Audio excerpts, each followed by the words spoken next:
വളരെ പ്രധാനപ്പെട്ട ഒരു വാർത്തയിലേക്ക്. പ്രിയങ്ക ഗാന്ധിക്ക് തൊട്ടുപിന്നാലെ ഭർത്താവ് റോബർട്ട് വദ്ര കോൺഗ്രസിൻ്റെ തലപ്പത്തിലേക്ക് വരുന്നു എന്നുള്ളതിൻ്റെ സൂചനകൾ ലഭിക്കുന്നു. റോബർട്ട് വദ്ര തന്നെയാണ് ഇക്കാര്യം തൻ്റെ ഫേസ്ബുക്ക് പോസ്റ്റിലൂടെ പറഞ്ഞത്. തനിക്ക് രാഷ്ട്രീയത്തിൽ വലിയ താല്പര്യമുണ്ടെന്നും രാഷ്ട്രീയത്തിൽ ഇറങ്ങാൻ തനിക്ക് അതിന് തക്ക പശ്ചാത്തലമുണ്ടെന്നുമാണ് അദ്ദേഹത്തിൻ്റെ ഫേസ്ബുക്ക് പോസ്റ്റ്. നിരവധി വർഷങ്ങളും മാസങ്ങളും ജനങ്ങൾക്കിടയിൽ കോൺഗ്രസിൻ്റെ ക്യാമ്പയിൻ്റെ ഭാഗമായും അല്ലാതെയും ഞാൻ പ്രവർത്തിച്ചിട്ടുണ്ട്. പ്രത്യേകിച്ചും ഉത്തർപ്രദേശിലായിരുന്നു എൻ്റെ തട്ടകം.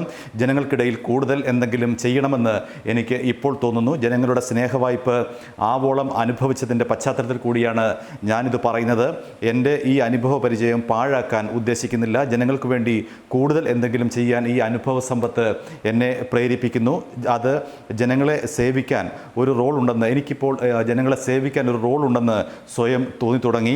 കഴിഞ്ഞ 10 വർഷത്തിലധികമായി ചിലർ യഥാർത്ഥ പ്രശ്നങ്ങളിൽ നിന്നും, ഇന്ത്യയുടെ യഥാർത്ഥ പ്രശ്നങ്ങളിൽ നിന്നും ശ്രദ്ധ തിരിക്കാനായി തൻ്റെ പേര് വലിച്ചിഴയ്ക്കുകയാണ്. തൻ്റെ പേര് വലിച്ചിഴയ്ക്കുന്നതിലൂടെ യഥാർത്ഥ പ്രശ്നങ്ങൾ മാഞ്ഞു പോകുന്നു. അങ്ങനെ തന്നെ രാഷ്ട്രീയമായി ചിലർ കഴിഞ്ഞ 10 വർഷത്തിലെ അധികമായി തൻ്റെ പേര് ഉപയോഗിക്കുകയാണ്. ഇപ്പോഴും അങ്ങനെ ഉപയോഗിച്ചുകൊണ്ടിരിക്കുന്നു. എനിക്കെതിരെ ഉയരുന്ന ആരോപണങ്ങളെല്ലാം കാലം തെളിയിക്കും, കള്ളമാണെന്ന്. ഇങ്ങനെയാണ് റോബർട്ട് വധേരയുടെ ഇംഗ്ലീഷിലും ഹിന്ദിയിലും ഉള്ള ഫേസ്ബുക്ക് പോസ്റ്റ്. റോബർട്ട് വധേര നിരവധി ആരോപണങ്ങൾ നേരിടുന്ന വ്യക്തിയാണ്. അതീവ ഗുരുതരമായ ആരോപണങ്ങളാണ് റോബർട്ട് വധേരയ്ക്കെതിരെ ഉയർന്നിട്ടുള്ളത്. സഞ്ജയ് ഭണ്ഡാരി എന്ന ആയുധ ഇടപാടുകാരൻ്റെ ലണ്ടനിലുള്ള ഫ്ലാറ്റ് റോബർട്ട് വധേരയ്ക്ക് വിൽപ്പന നടത്തിയെന്നാണ് റോബർട്ട് വധേരയ്ക്കെതിരെയുള്ള പ്രധാനപ്പെട്ട ആരോപണം. ഇതുമായി ബന്ധപ്പെട്ട് എൻഫോഴ്സ്മെൻറ്റ് ഡയറക്ടറേറ്റ് റോബർട്ട് വധേരയെ മണിക്കൂറുകളോളം ചോദ്യം ചെയ്തിരുന്നു. സഞ്ജയ് ഭണ്ഡാരി റോബർട്ട് വധേരയുടെ ഒരു അടുത്ത സുഹൃത്താണ്.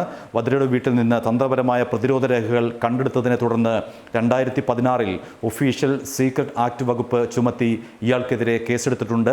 നേപ്പാൾ വഴി ലണ്ടനിലേക്ക് ഒളിച്ചോടിയ ഭണ്ഡാരി ഇപ്പോൾ എവിടെയാണെന്നതിന് ഒരു വിവരവുമില്ല. കാരണം റോബർട്ട് വധേരയുടെ അടുത്ത സുഹൃത്താണ് ഈ ഭണ്ഡാരി. അയാളിൽ നിന്ന് വദ്ര ലണ്ടനിലെ ഫ്ലാറ്റ് വാങ്ങിയെന്നാണ് എൻഫോഴ്സ്മെൻറ്റിൻ്റെ കണ്ടെത്തൽ. എന്നാൽ സഞ്ജയ് ഭണ്ഡാരിയെ അറിയുകയില്ല എന്നും ലണ്ടനിൽ ഒരു വസ്തു തനിക്ക് ഇല്ല എന്നുമാണ്, ഫ്ലാറ്റ് അടക്കമുള്ള ഒരു വസ്തുവകളും ഇല്ലെന്നാണ് ചോദ്യം ചെയ്യലിൽ വധേര അറിയിച്ചിട്ടുള്ളത്. ഏതായാലും വളരെ ദുരൂഹതയുള്ള ഒരു വ്യക്തിത്വമാണ് വധേരയെന്ന് വർഷങ്ങൾക്ക് മുൻപ് ഇന്ത്യ ടുഡേ തന്നെ റിപ്പോർട്ട് ചെയ്തിരുന്നു. അന്ന് അദ്ദേഹത്തിൻ്റെ പിതാവ് രാജേന്ദ്ര സിംഗ് 2009 ഡൽഹിയിലെ ഒരു ഹോട്ടലിൽ മരിച്ച നിലയിൽ കണ്ടെത്തി. 2001 സഹോദരിയുടെ കുടുംബം ഒരു കാർ അപകടത്തിൽ കൊല്ലപ്പെട്ടിരുന്നു. സഹോദരൻ റിച്ചാർഡ് വധേര 2003 ആത്മഹത്യ ചെയ്ത നിലയിൽ കണ്ടെത്തുകയായിരുന്നു. ഇതിൽ ചിലതൊക്കെ, പ്രത്യേകിച്ചും ഈ സഹോദരൻ്റെ ആത്മഹത്യ ഒരു കൊലപാതകമാണെന്ന് അന്ന് ആരോപണം ഉയർന്നിരുന്നു. നിരവധി കോണുകളിൽ നിന്ന് ഇത്തരം ആരോപണങ്ങൾ ഉയർന്നിരുന്നെങ്കിലും പിന്നീട് അതിൻ്റെ തുടരന്വേഷണമൊന്നും ഉണ്ടായിരുന്നില്ല. 2012 ഇപ്പോഴത്തെ ഡൽഹി മുഖ്യമന്ത്രിയായ അരവിന്ദ് കെജ്രിവാൾ 3 കൊല്ലം കൊണ്ട് 300 കോടി രൂപ വധേര സമ്പാദിച്ചതിൻ്റെ രേഖകൾ സഹിതം ദില്ലിയിൽ വാർത്താ സമ്മേളനം വിളിച്ചുകൂട്ടിയിരുന്നു. അങ്ങനെ നിരവധി ആരോപണങ്ങളും ദുരൂഹതയുമുള്ള ഒരു വ്യക്തിയാണ് റോബർട്ട് വധേര എന്നാണ് പൊതുവെ വിലയിരുത്തപ്പെടുന്നത്. റോബർട്ട് വധേരയാണ് ഇപ്പോൾ കോൺഗ്രസിലേക്ക് ഇറങ്ങാൻ, അതിൻ്റെ നേതൃത്വത്തിലേക്ക് ഇറങ്ങാൻ തനിക്ക് താല്പര്യമുണ്ട് എന്ന് സ്വയം പ്രഖ്യാപിച്ചിരിക്കുന്നത്. ഏതായാലും റോബർട്ട് വധേര തൻ്റെ തീരുമാനത്തിൽ ഉറച്ചു നിൽക്കുകയാണെങ്കിൽ പ്രിയങ്ക ഗാന്ധിക്ക് പിന്നാലെ റോബർട്ട് വധേരയും കോൺഗ്രസിനെ നയിക്കാനെത്തും. രാഹുൽ ഗാന്ധി, പ്രിയങ്ക ഗാന്ധി, റോബർട്ട് വധേര, ഈ 3 പേർ, ഒരു കുടുംബത്തിലെ 3 പേരായിരിക്കും ഇനി കോൺഗ്രസിനെ നയിക്കുക. കാരണം റോബർട്ട് വധേര വളരെ കൃത്യമായി തന്നെ ഇതിനുള്ള സൂചനകൾ നൽകിക്കഴിഞ്ഞു.